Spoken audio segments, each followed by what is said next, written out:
colleagues who are joining us from our online platform. My name is William Baloy.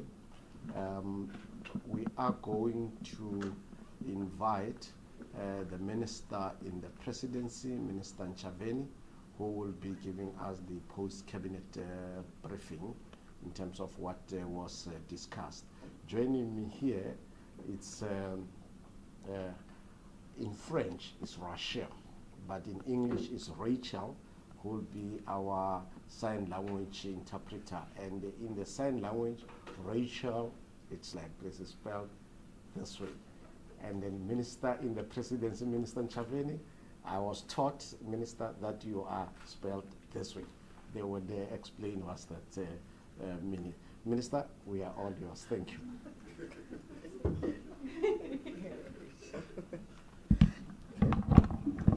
Thank you. I think the President is the one who speaks. Oops, they're all falling apart. The President is the one who speaks 11 official languages, so he will do well to learn the 12th one. I'm still battling with getting to at least 8 official languages. So, Rachel, we are going to have too many sessions that you have to teach me. Good morning, ladies and gentlemen, and members of the media. Good morning to South Africans. Today we are holding the post-cabinet briefing after the cabinet meeting that was held yesterday on Wednesday, the 8th of March, or the 13th of March. On matters from the environment as it relates to the economy, Cabinet welcomes the adoption by the African Union Assembly of key protocols and decisions affecting the African Continental Free Trade Area. This included the first ever protocol on women and youth in trade, as well as protocols on investment and on digital trade. The Assembly, attended by President Ramaphosa, also agreed to a number of rules of origin on clothing and certain automobile products as finalized by the AfCFTA Council of Ministers. Cabinet congratulates the Ministry of Trade, Industry and Competition for the work done to enable the start of trade under the AfCFTA preferences with the first consignment of goods destined for Ghana and Kenya. Cabinet knows the outcomes of the 13th Ministerial Conference of the World Trade Organization, or WTO, and welcomes the acceptance by the WTO of South Africa's instrument of ratification of the Fisheries Subsidies Agreement. South Africa became the 71st WTO member to ratify the agreement and was honored by having its submission done at a special ceremony in the closing session of the Ministerial Council 13. Cabinet welcomes the accession by 2 countries to membership of the WTO, namely Timor-Leste and Comoros, and the agreement for the gradual, rather immediate phase-out of benefits of countries who graduate from least developed country status.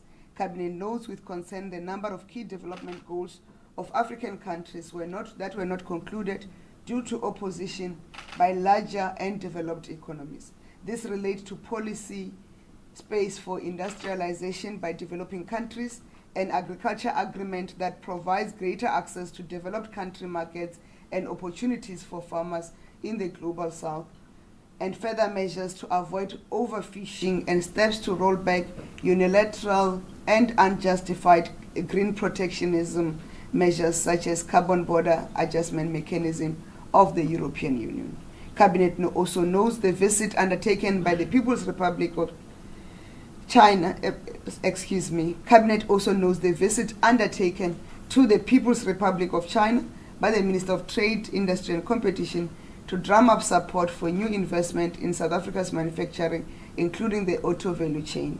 The visit included meetings with the world's largest electric vehicle producers and the largest EV battery manufacturers, steel and energy firms, and South African companies operating in China in sectors such as chemicals, medical insurance, pharmaceuticals, mining, and finance. During the visit, the Minister of Trade, Industry and Competition attended the ceremony at the Shanghai Memorial in Nanjing to pay tribute to a great Chinese seafarer who visited the African continent during the 5th voyage of the treasure fleet establishing contact trade between the ports of East Africa and China. China is today one of Africa's largest trading partners, building on an initiative of more than 600 years ago. On international matters, on Palestine, Cabinet is concerned by the continued loss of life and the needless suffering in the of the Palestinians, and calls for the immediate end of hostilities. We are hopeful that South Africa's urgent application to the International Court of Justice will bring an end to the conflict and allow space for the delivery of much-needed humanitarian aid. South Africa's application is intended to ensure that all fighting and hostilities are ended and that all hostages and detainees are released immediately and the blockade of Gaza is lifted. South Africa reaffirms that the only solution that will bring peace for the people of Palestine and Israel is the implementation of the two-state solution. On the South African binational commission with Ghana, Cabinet welcomed engagements of the South African Ghana Binational Commission that strengthen cooperation between the two countries. The two countries or nations discussed fostering greater trade ties and African economic integration through preferential trade under the African Continental Free Trade Area. On 31st January 2024, South Africa sent its first shipment to Ghana and other countries under the AfCFTA agreement. Ghana remains an important economic partner for South Africa. Over the past 10 years, South African companies have undertaken over 170 projects in Ghana, valued at $1.4 billion in capital investment. South African companies are also actively involved in the Ghanaian mining industry. On safety and security, as it relates to gender-based violence, femicide, and child protection, as the world commemorated International Women's Day on Friday, the 8th March 2024, Cabinet reiterated its call on South African men to stand up and fight the scourge of GBVF. We call on men to take part in the 365 Days of No Violence Against Women and Children campaign. It is simply cannot be the norm that 30 years into our democracy, women and children live in fear of being the next victim. This damning situation goes against the founding values of our constitutional democracy, which is built on human rights, human dignity, and equality for all. Cabinet expressed under this same theme the concern about the safety of children following the recent cases of child kidnappings in different parts of the country. Parents and caregivers must give extra vigilant care regarding the safety and whereabouts of children in their care, and should educate children on general safety precautions. In the spirit of Ubuntu, communities are urged to assist with taking care of children. Cabinet applauded the police and the community of Saldanha Bay in the Western Cape for the arrest of suspects in connection with the missing 6-year-old Jocelyn Smith. Cabinet joins the nation in prayer and efforts for the safe return of many other children who have gone missing in the recent past. Cabinet calls on persons with any information on all missing children to contact their nearest police station or call Crime Stop on 08600 10 immediately. Cabinet is concerned by the illegal protest action at the eThekwini municipal workers, which has seen violence as well as water and power outages and destruction of other property. The impact of the strike has seen many residents without water, electricity, and waste removal, which is infringement of rights of people and a contravention of the Constitution. Such behavior will not be tolerated, and Cabinet has instructed law enforcement agencies to do all what must be done to ensure the rights of South Africans in eThekwini and other areas are protected, and to ensure that those who have been destructing property and preventing service delivery to communities are taken to task. The closing of critical services such as clinics is tantamount to sabotage and homicide and threat to life, and those found guilty will face the full might of the law. Cabinet received updates to Cabinet, and these updates, we start on the updates on work done to improve or professionalize the public service. submission of South Africa's Open Government Partnerships 5th Action Plan as part of the African Peer Review Mechanism National Plan of Action implementation.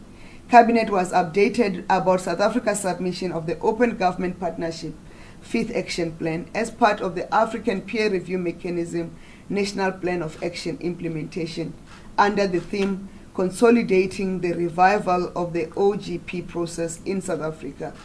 And this is the OGP 5th National Plan of Action 2023 to 2026. The OPG is an organization of reformers, both inside and outside of government, working to transform how government serves its citizens. In OPG, governments and civil society co-create 2-year action plans with concrete steps and commitments across a broad range of issues. This model allows civil society organizations to help shape and oversee governments. In South Africa's latest action plan, the DPSA is working with the CSIR and other relevant departments on issues related to innovation to improve service delivery. This enables South Africa to generate sufficient amount of data that is useful to citizens as it relates to open and transparent government. The OPG 5th National Action Plan 2023 to 2026 will serve as a mechanism to implement the African Peer Review Mechanism National Action Plan in line with Cabinet-endorsed principle of governance programs that are complementing each other. Cabinet received an update on the on completion of lifestyle audits for members of the senior management staff, that are people from the level of director upwards. Cabinet received the progress report, and at the end of the end of January 2023, 24 national departments and 71 provincial departments reported that they have concluded lifestyle audits. With further interventions, the number of compliant departments increased at the end of March 2023 to 36 national departments and 89 provincial departments. It is a pity that National Treasury is still not compliant on this matter, and we have to call them out, as they must lead, because they are the custodian of the Public Financial Management Act. This progress is a significant part of measures to address corruption within the public service and its professionalization. Cabinet further received the progress report on the intervention undertaken to address the disciplinary case backlog within the public service. The project targeted to resolve the 117 pending cases at national level and 104 pending cases at provincial level. This is significant in reducing the government's personnel expenditure on employees who are on suspensions whilst undergoing disciplinary procedures but continue to earn their salaries. To date, 250 cases were intervened at a national level, and of these, 133 suspensions were lifted at provincial departments, 172 cases were intervened, and 68 cases were resolved. Cabinet directed the Department of Public Service and Administration to ensure the strengthening of case management processes across government. Cabinet directed the Department of Public Service, pardon me, it's a repetition. Cabinet further received a report on the establishment of the Central Register for Discipline across the three spheres of government. Cabinet received a progress report on the establishment of a Central Register, and this Central Register is one of the actions contained in the response by President Cyril Ramaphosa to the recommendations of the Judicial Commission of Inquiry into the allegations of state capture, corruption and fraud as submitted to Parliament on the 22nd October 2022. Cabinet noted the progress on the work done for the period from 1st of April 2023 to the 31st January 2024. The alpha version of the Central Register has been developed and tested on an existing web-based application, and the process to finalize it is underway. On tourism, the Cabinet received a report on the increasing volume and value of domestic and international tourism.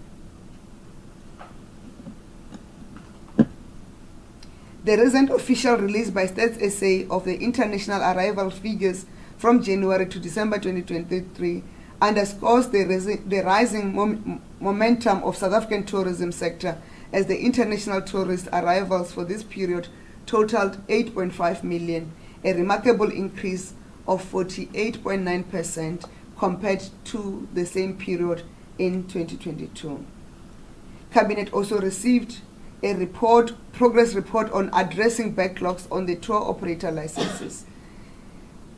And in accordance with the report, the Department of Tourism will partner with relevant institutions and structures, including the Department of Transport's Interim National Public Transport Regulator Committee, to ensure improvement and more quicker turnaround times in the processing of tour operator licenses. The plans include partnering the Department of Transport on establishing a call center on handling tour operator queries.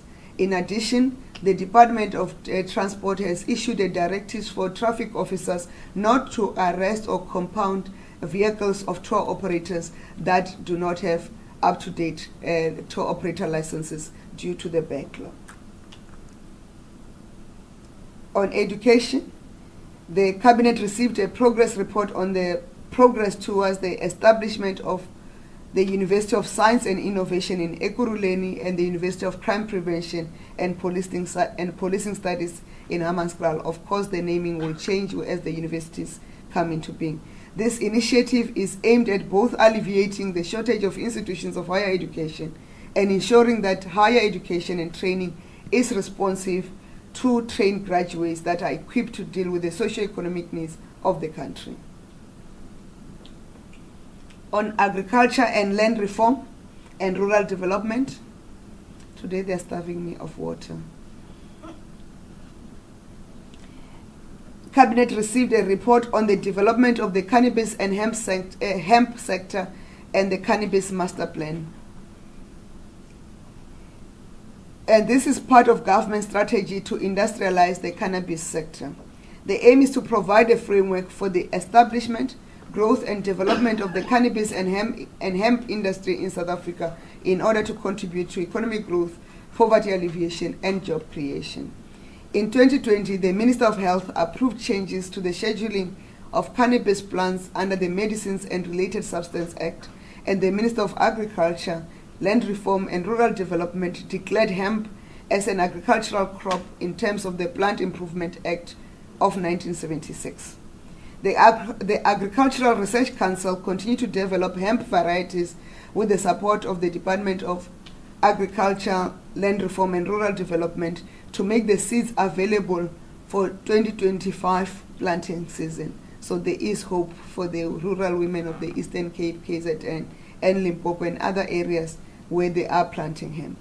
When the Department of Agriculture, through the South African Health Products and Regulatory Authority, while the Department of Health, through the South African Health Products Regulatory Authority, is currently consulting on further changes to the schedules of the Medicines and Related Substances Act for purposes of allowing the Department of Health to regulate cannabis only for all medicinal use, whilst the Department of Agriculture, Land Reform and Rural Development will regulate the cultivation and processing of cannabis and hemp for all legitimate uses such as industrial, cosmetic, human, and food products application.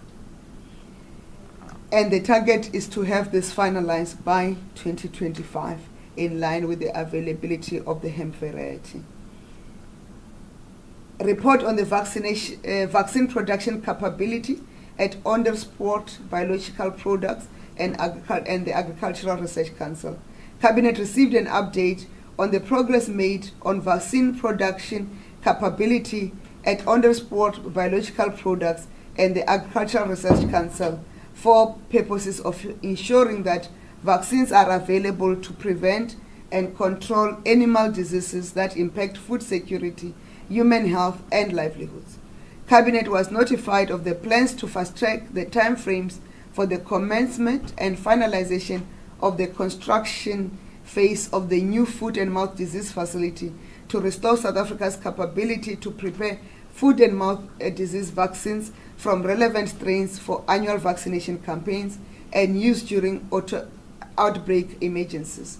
This will eliminate the use of imported commercial vaccines that are not necessarily tailor-made for the strains that South Africa suffer.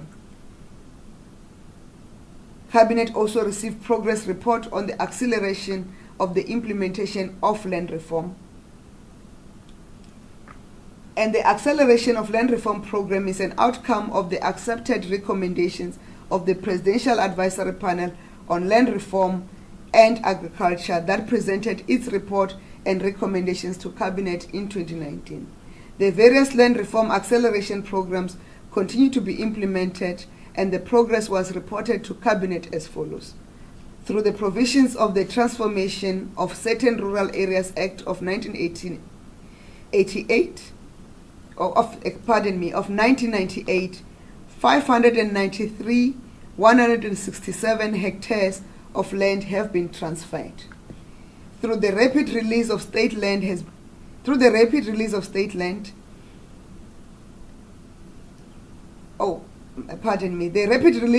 land has been completed with the release and allocation of 559,602 agricultural state land that was released and allocated. Through the work of the Land Claims Commission, the Land Claims Commission has settled 83,056 claims as at December 2023, and a total under this 83,056 claims and a total of 3,889,701 hectares of land were acquired at a cost of 25 billion, and the financial compensation of 23 billion was awarded to beneficiaries. The restitution program has so far benefited 2,345,543 individual beneficiaries who are members of 460,952 households. Of these households, 177,504 are female-headed households, and 1,266 are households headed by persons with disabilities. Updates from the human settlements. Cabinet received progress report on the implementation of the Informal Settlements Upgrading Partnership Grant Framework or policy that was introduced in the financial year 2019-2020. The objective of the grant is to provide the means for households to receive basic services such as water, electricity, roads, stormwater, refuse removal, and sanitation services. The target was to upgrade 1,500 informal settlements, and the progress reported is as follows. 1,578 informal settlements went through phase 1 activities, which entailed the business plan and pre-feasibility details of the upgrading of informal settlements.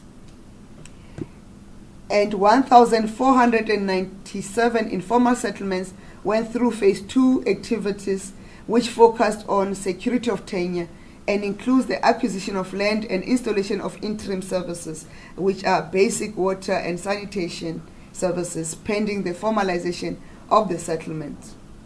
And lastly, 197 informal settlements were fully upgraded. Cabinet also received a report on progress on strategic major raw water resource augmentation projects by the Department of Water and Sanitation. Cabinet was informed that the raising of the Hazelmere Dam project was successfully completed at a cost of 820 million, increasing the storage capacity of the dam from 23.9 million metric tons to cubic tons to 43.6 million cubic tons, an increase of 83%.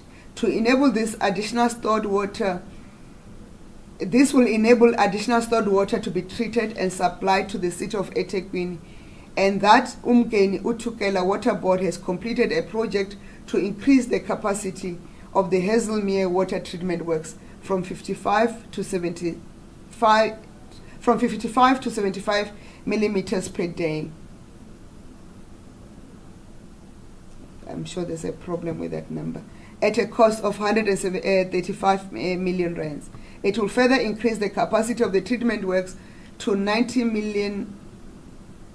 milliliters per day within the next 3 years at a cost of 25 million rands.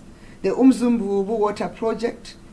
The project implementation was delayed for many years due to lack of funding. However, access roads to the dam, which is at 84% completion, is expected to be completed by June 2024. The construction of the dam, which is at 6%, is expected to be completed in 2028. The raising of the Tsanin Dam project, which is currently at 40%, is expected to be completed by March 2025 at a cost of 555 million rands. The raising of the Clan William Dam Wall project in the Western Cape is aimed at meeting the need for additional water for agricultural development, which includes the resource-poor farmers. The dam wall is being increased by 13 meters to increase its storage capacity from 122 million cubic liters of water to 343 million cubic liters of water, which is an increase of 181%. The project is currently at 34% of construction, and it is anticipated to be completed in April 2028 at an estimated cost of 3.92 billion rands. Excuse me. On the National Biodiversity Economy Strategy, Cabinet has considered and noted the review of the National Biodiversity Economy Strategy. The strategy aims to leverage the biodiversity economy to promote conservation and species and ecosystems management. This strategy will also promote growth and transformation in the biodiversity sector. The NBES, as the strategy is abbreviated, is fully aligned with the goals of the White Paper on the conservation and sustainable use of South Africa's biodiversity, which are conservation, sustainable use, fair and equitable sharing of benefits, and transformation. The NBES will be thoroughly discussed at the upcoming Biodiversity Economy and Investment Indaba, to be hosted by the Department of Forestry, Fisheries and Environment from the 25th to the 27th March 2024 at Bayshore Hotel in Gauteng. The President of the Republic of South Africa, His Excellency Cyril Ramaphosa, will address the Indaba on the 26th of March 2024. The Indaba will bring together a range of stakeholders in the biodiversity sector, including government officials, traditional leaders and healers, academia, business, communities, and youth structures. On cabinet decisions.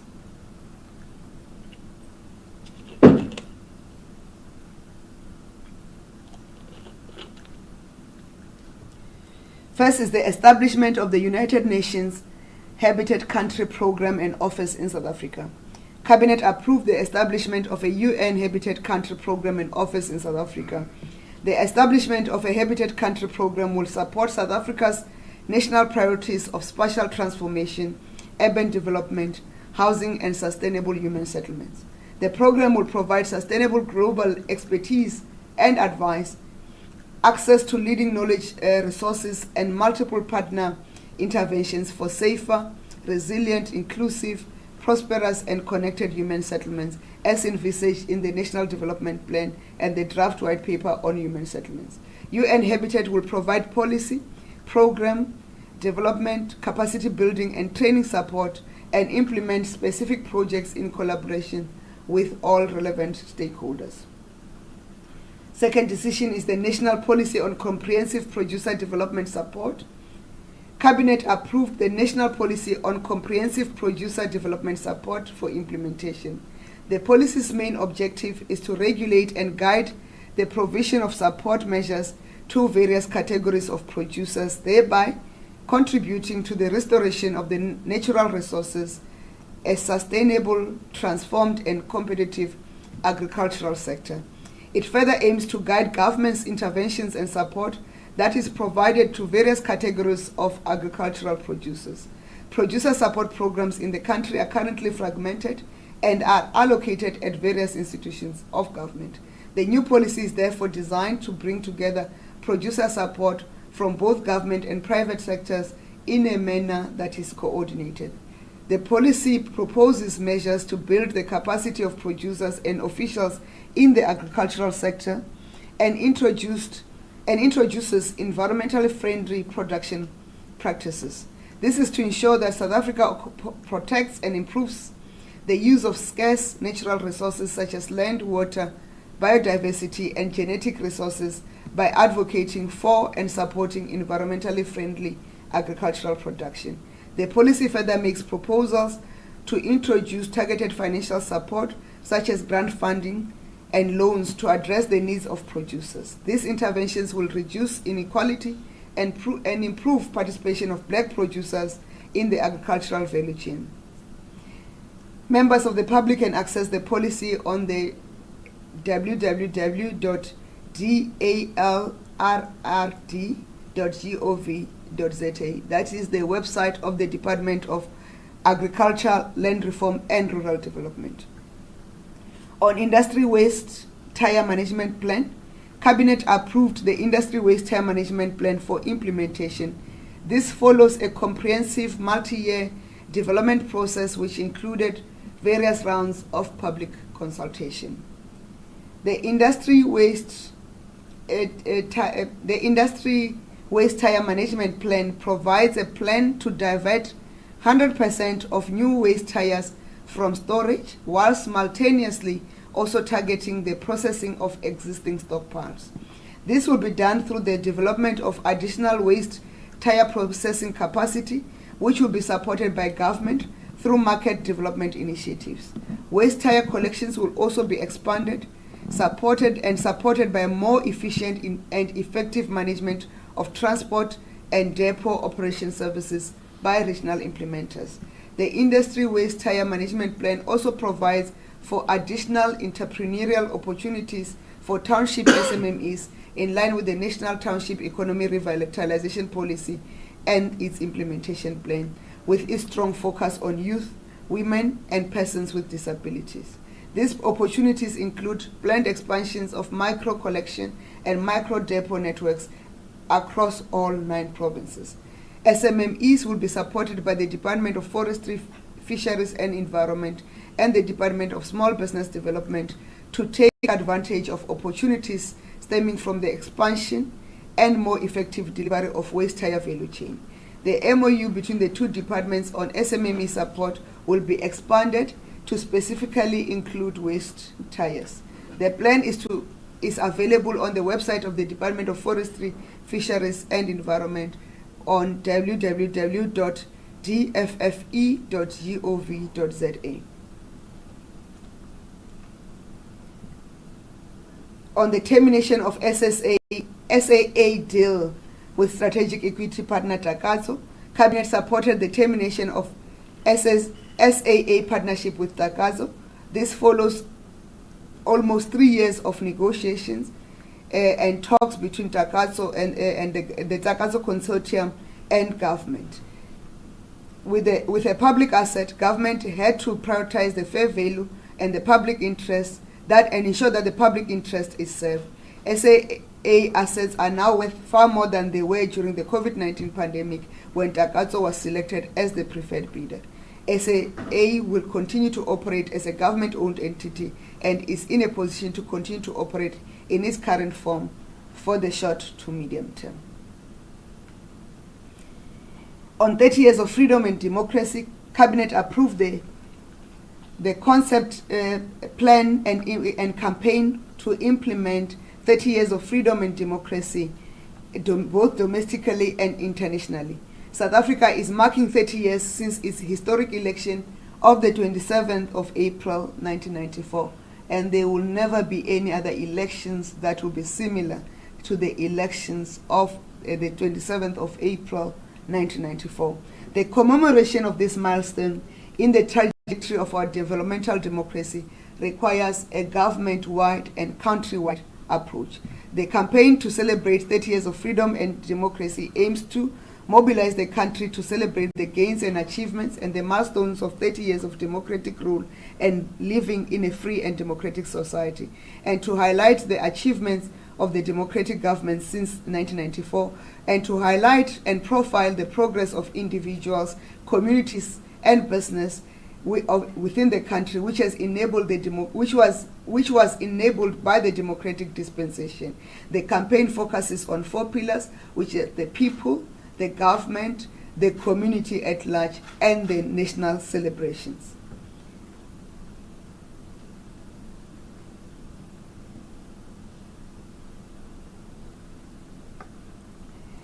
Cabinet has also approved the National Security Strategy for implementation in line with the National Strategic Intelligence Act, and the National Security Strategy will provide the basis of the country developing the National Strategic Intelligence Policy.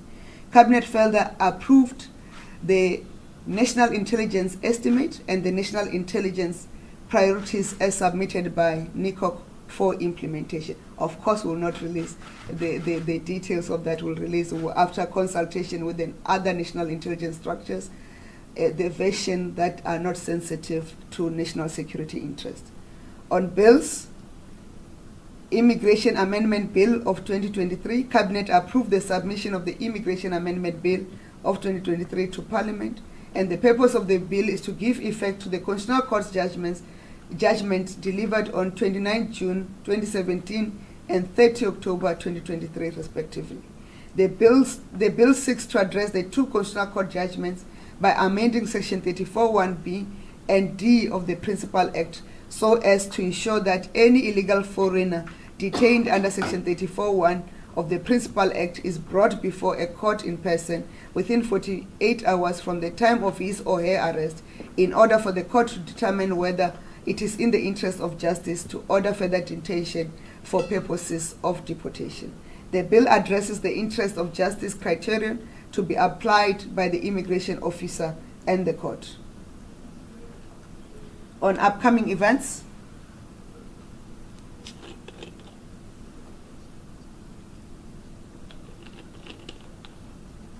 Human Rights Day.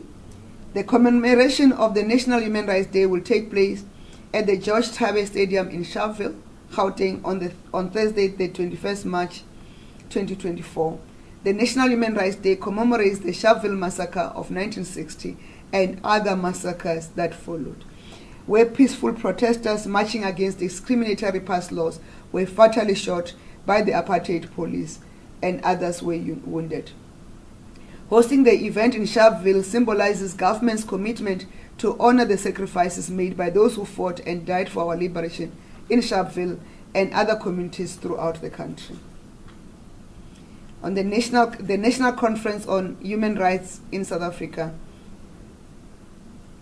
the Department of Justice and Correctional Services will host the National Conference on Human Rights in South Africa at the Bearshot Hotel from the 18th to the 20th of March 2024 under the theme 3 Decades of Respect for and Promotion of Human Rights. On World Water Day, South Africa remains a water-scarce country, and the upcoming National Water Week from the 20th to the 26th of March 2024 will promote heightened awareness to empower and educate citizens about the responsibility to conserve water. The week coincides with World Water Day on Friday, which will be on Friday, 22nd March 2024, which is marked under the theme Water for Peace and the focus on the critical role water plays in the stability and prosperity of the country, of the world. Water remains the lifeblood of any thriving society, and it is a prerequisite for development and growth. The Department of Water and Sanitation is working diligently to ensure that this life-giving resource can continue to drive our development as we embark on the 30 years of freedom and democracy. Cabinet called on all citizens to protect our precious water resources. We all have a role to play in saving water and ensuring that our supply does not run dry so that we can ensure water for all. As municipalities continue to upgrade their water infrastructure to prevent the leaks, South Africans and all within the borders of the country are requested and urged to conserve water and make sure that we don't use water for unnecessary things and spare water from gardening and our lawns and make sure that water is available for drinking purposes. Our metros and our municipalities continue to suffer water shortages, and it's all our responsibility to ensure that we have water. And on World Tuberculosis Day, The annual commemoration of the World TB Day will be on Sunday, 24th March 2024, and it is a sobering reminder that TB remains one of the leading causes of ill health and death in South Africa. South Africa remains among the nations hardest hit by TB, and we also face the challenge of TB patients not completing their treatment. This challenge is further compounded by many cases of TB either getting to become multi-drug resistant or extensively drug resistant. However, despite these challenges, TB can be cured and treatment options are available. If you have a fever or you are losing weight, having drenching sweat at night, or have been coughing for more than 2 weeks, get tested for TB as soon as possible. The Black Industrialist Conference. The second edition of the Black Industrialists and Exporters Conference is scheduled to take place at the Sandton Convention Center in Johannesburg on Wednesday, the 20th of March 2024. The conference will recognize business excellence and honor enterprises that embody the spirit of success and innovation and demonstrate job creation, good business ethics, and quality.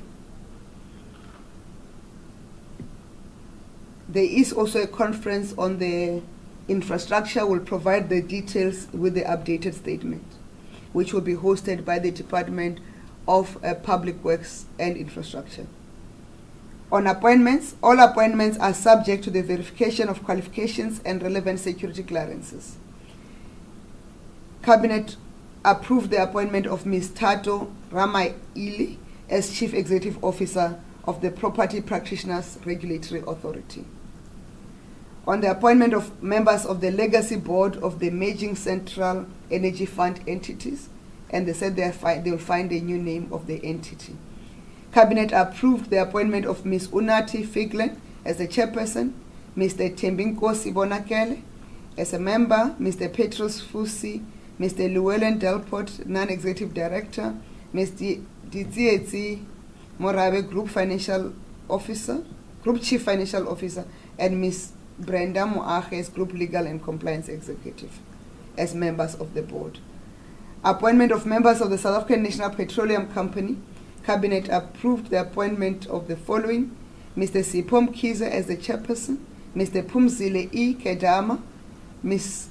Mahula Mukololo, Mr. Mxolisi C. Koyo, Ms. Phumeza Z. Dlamini, Ms. Nosizwe Nonkwe Machamo, Mr. Sam Muliko, Dr. Nompumelelo Sishwana, and Ms. Lauren Peterson.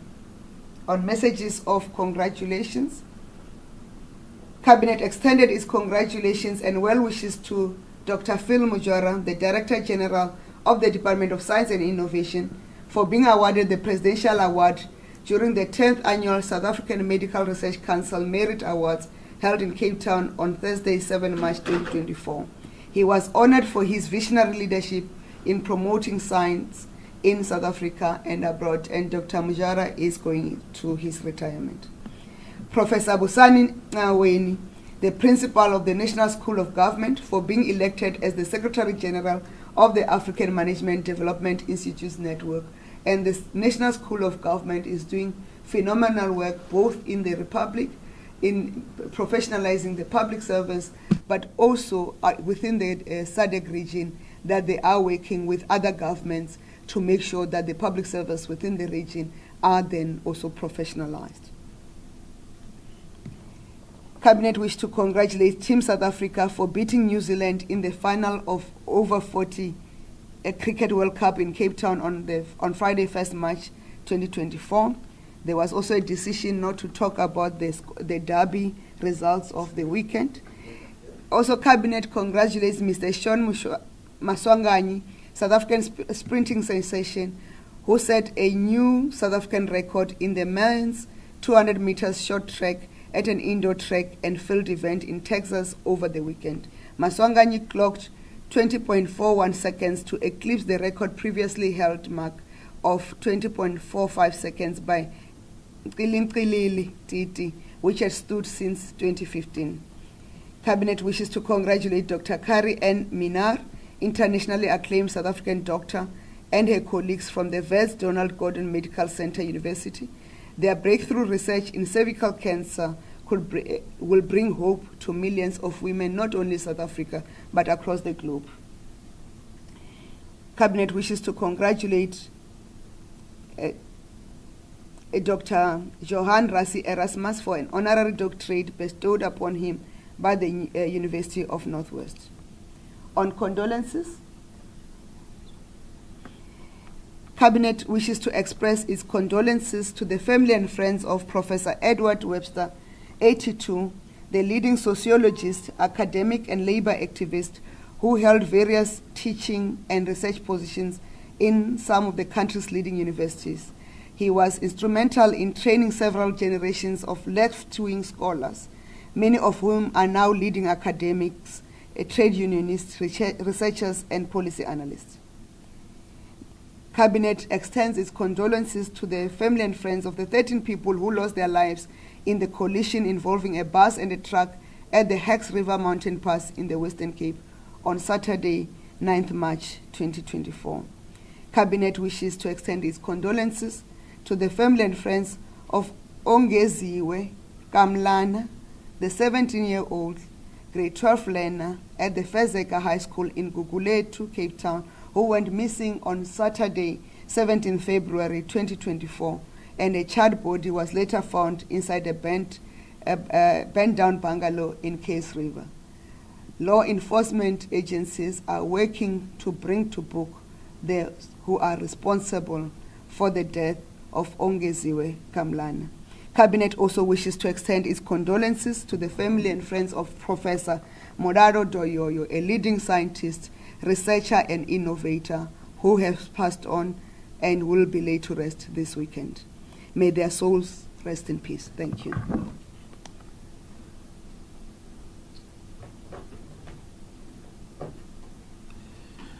Thank you very much, Minister, for the comprehensive statement. I am now going to invite questions. I will first start with the colleagues who are in the Imbizo Center.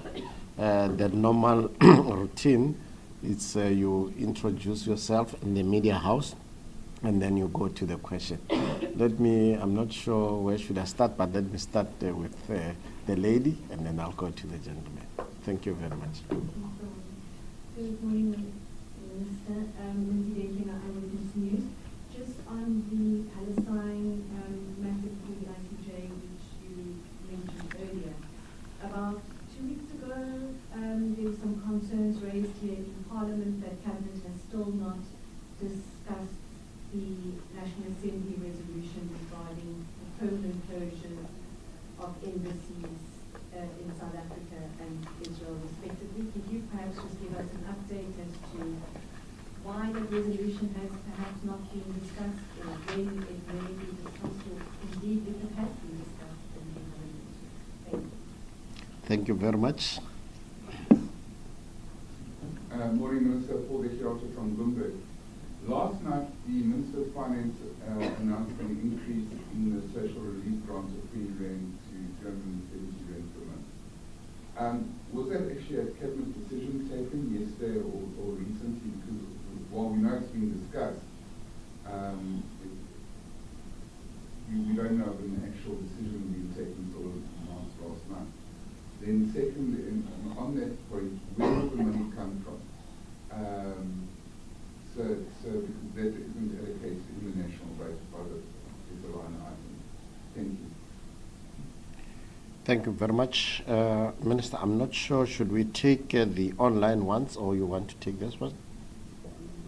Thank you very much. I'm also joined by my colleague Liesel, who will give us the online questions. Liesel. Thank you very much, Chief, and thank you, Minister.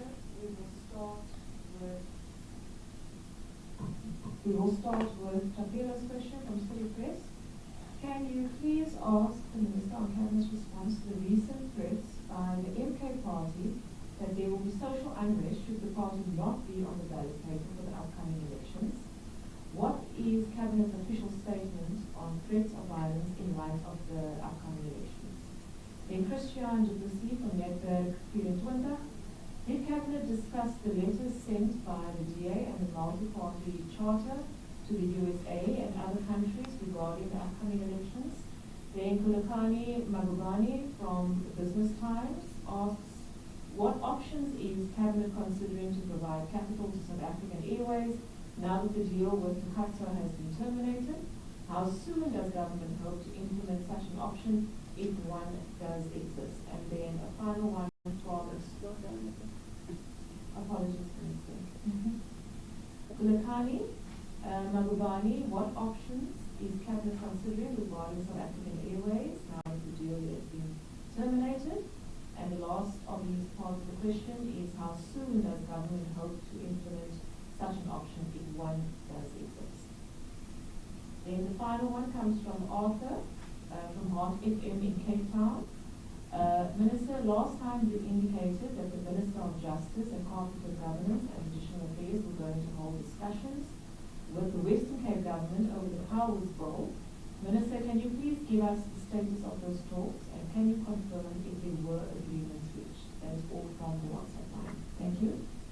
Thank you very much, Minister. We can give you this opportunity to respond to the questions. Thank you. Thank you. On the first one, in terms of the closing of embassies and recall of diplomats, the resolution of the National Assembly, you will recall that in the country there is what we call separation of powers between the judiciary, the legislature, and the executive. The National Assembly has taken a resolution which the executive will consider at its appropriate time. As things stand, where we are is that there is no point of what is a good word? All the diplomats of South Africa have been recalled for consultation from Israel. There is no South African diplomat, as things stand, that is in Israel. Equally, the ambassador of Israel to South Africa was recalled to go back to Israel for consultation. So, so there's an academic exercise, but what is at focus is that the people of Gaza, Rafah, and the West Bank are continuing to be killed. They are continuing to be stayed by the Israeli government, who are refusing aid to enter those occupied territories. And when aid is being airdropped, people are suffering and they are becoming victims. As the government of South Africa, our call is that there must be a complete end of cessation of hostilities and fighting, so that aid can reach the people. The World Health Organization has also commented on the state of affairs for the people in Gaza. So our primary concern is not a closure of embassies where there's nobody. Our primary concern is that the people of Gaza must have peace, the people of Rafah must be safe, and there's no threat that gets extended to the West Bank. The people of Gaza and Rafah and the West Bank must have access to food, to much needed health care and medical attention. That is the focus. And our view is that the only lasting solution is not the continuing bombardment by Israeli government of those areas. Our view is that for Israel to have peace, it's when they will coexist side by side with the people of Palestine in a two-nation-state solution. That is the view of Cabinet, and that's the reason that we have gone as Cabinet to the ICJ, not only once but also to get the directives of the ICJ on the continuing violation of its own rulings. As relates to the matter of the 350 and the raising it to the 370, if you recall that at the time of the passing of the budget, the Minister of Finance has indicated that they are reworking the numbers to make sure that there will be an increase of the 350 social relief, SRD, social relief of the distress grant, to make sure, so that we can then accommodate the cost of living adjustment. And that was always penciled in. They needed to sort out where will the line come from? If you go back and read the budget speech, that was indicated in the budget speech, but also in the State of the Nation address, it was also indicated that there will be such a provision. So where will the money come from? For the Minister of Finance to announce yesterday, it means they have an allocation, and that's why they said they will delay the allocation until they've done their reassessment of the budget allocations and provide for it. You'll recall that the budget, even if it's not tabled there, the budget adjustments will cater for that provision. There is mechanisms in place to address those mechanisms. On the funding options of the SAA, as indicated by the Minister of Public Enterprises, the SAA balance sheet is now stronger, and its asset value has increased, so they will be able to raise the necessary funding through the market and the other commitments that were already made by National Treasury. You recall National Treasury had made a commitment to support, but there were conditions precedent. If those conditions are satisfied, National Treasury will then come in on the part that they had committed, that they will come in to support SAA. But as things stand, SAA is able to sustain itself within the short to medium term through like any other business, through its balance sheet.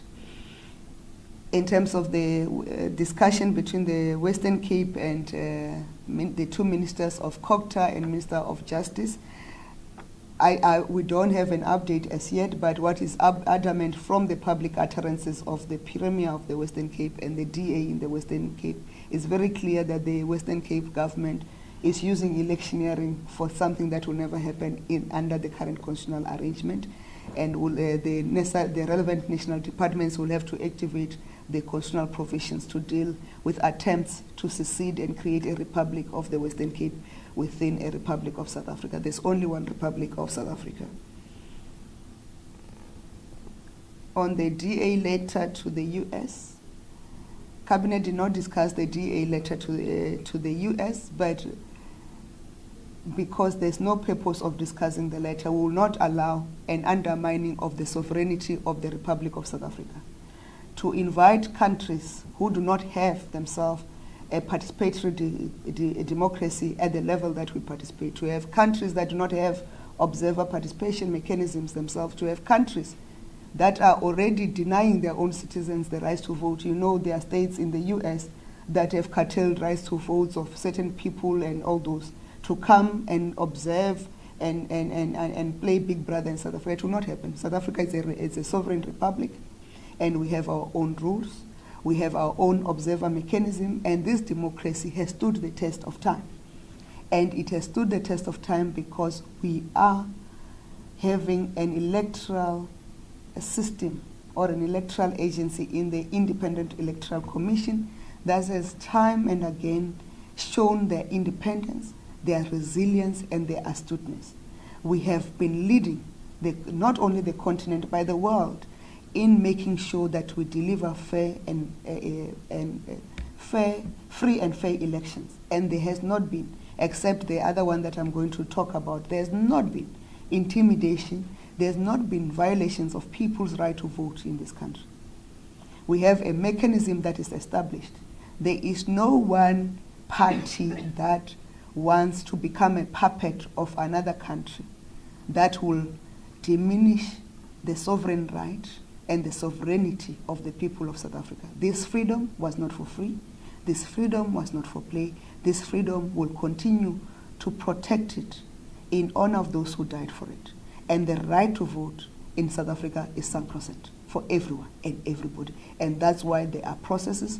You are aware yourself of the numerous court cases that were taken to make sure that the electoral system of South Africa continues to be robust. We have now included independent candidates. There have been all sorts of interventions. Even our courts have been coming to the party, and all political parties except the DA and the MK party have been coming to the party to make sure that South Africa's electoral system remains with its highest of integrity and will remain with free and fair elections. So there's no point of discussing a letter that is inconsequential. We are very confident of our electoral system. As for the MK party, people who are threatening people. There was no discussion in cabinet, but law enforcement agencies must do its work to apprehend those who intimidate South Africans as instructed by the president, that there's nobody who's going to intimidate South Africans. There will be free and fair elections in this country. We'll protect it with all we have. Anybody who threatens violence when we've got dispute resolution mechanisms for either elections or any type of dispute does not deserve to live among South Africans. And law enforcement officers and agencies must make sure that they are brought to book, because there won't be mayhem. There won't be a repeat of the July 2021 unrest in this country when our law enforcement agencies are at work. Thank you very much.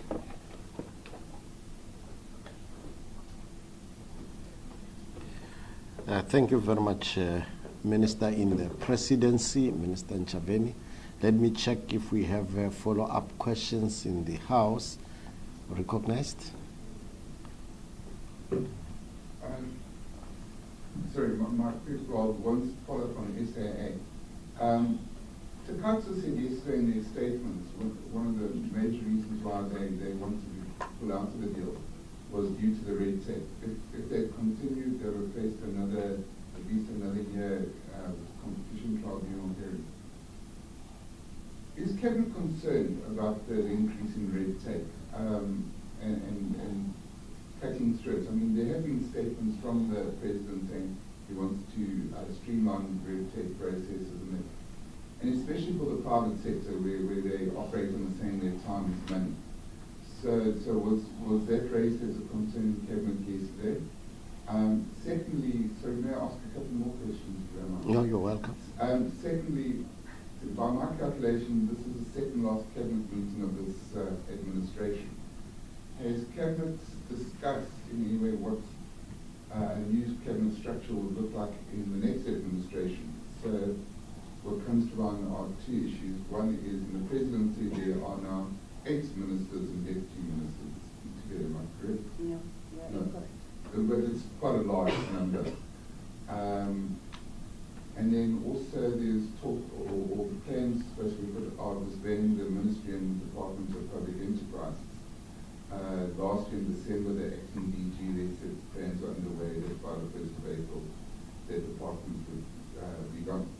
So have you discussed this? Are those plans to disband the Department of Public Enterprise? Is it going ahead? Thank you. Thank you very much. Any other question? Let me check.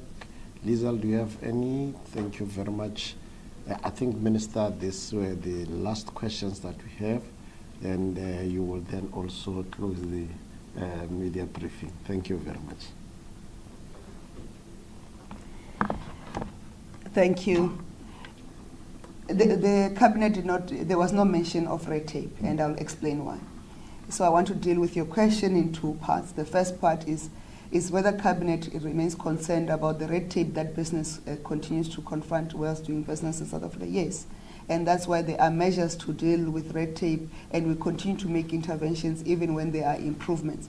If you recall that when we are making the Cabinet statement, we announced the measures to deal with the tourism operator license backlog as part of cutting down some of the red tapes and the interventions that we make to make sure then that those where there are red tapes, they are done. But it is very disingenuous for Takatsu to call up the competition tribunal process red tape.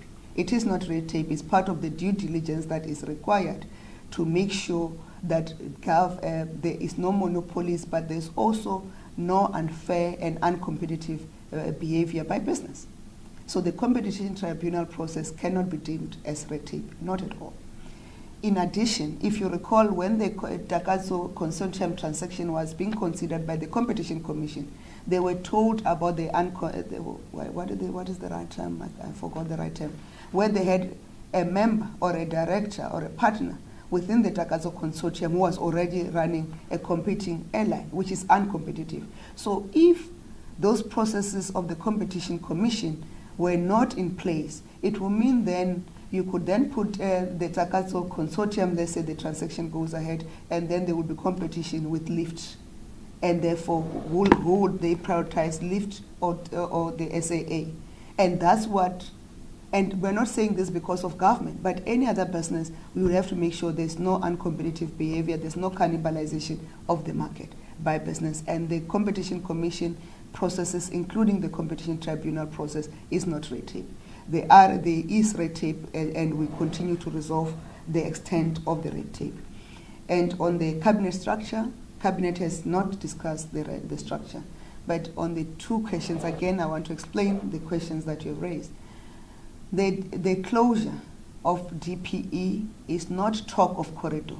The president, I can't recall when, has announced that DPE is going to be closed, and the entities under DPE will go back to the line departments. So it's not hearsay or whatever, and there's been work to make sure that there's proper winding up and transfers of those entities that are under DPE. Whether it will close by the 1st of April is not an issue at discussion. It's an issue of when they complete what will happen. But there is the work on because the president committed to the reduction of government departments and realignment of government departments. There is work that is being undertaken by the Presidency and National Treasury in consultation with other departments, which is called the NMOC process. I just forgot what the abbreviation of NMOC stands for, but we can find what it means. That is having the consultations. Can we announce that? No, we cannot announce that. It is a constitutionally provided right and responsibility of the president to announce his or her cabinet structure. So when that process is finalized, the president will be the final arbiter on which department stays and which department goes, and he will announce the cabinet that responds to those decisions after the elections. Thank you very much. We want to wish you a fruitful day further, a good weekend. And then next week we've got Human Rights Day. Please enjoy yourself and look after yourself on Human Rights Day. And we are going to have our ultimate cabinet on the 27th of March. Yeah.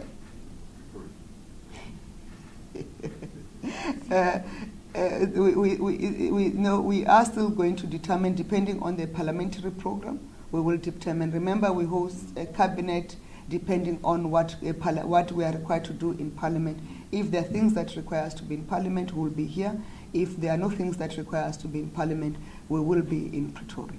If your last cabinet meeting, will there be a photo opportunity? We just had a photo opportunity yesterday. But not least for the last one. Yes, we had a photo opportunity yesterday in the morning. They woke us up very early, even us who are not early risers. We've had a photo opportunity. But in the last cabinet meeting, what I can inform you, what we're going to do, there is a pledge which all males in the cabinet are going to sign. It is a pledge that the president spoke about during SONA, the pledge for men to commit that they will fight against gender-based violence and the protection of children. So we are looking for the president, the deputy president, and all members of the cabinet to sign, and will then follow by the directors general, all males directors general to sign, and then we're hoping the civil society, including leaders of business who are men, they will also sign. We are also working on a woman's pledge to commit not to tolerate gender-based violence, femicide, and the abuse of children. Thank you very much.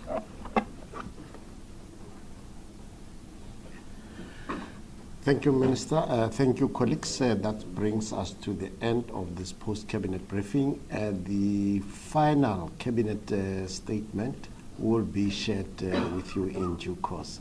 And have a great day.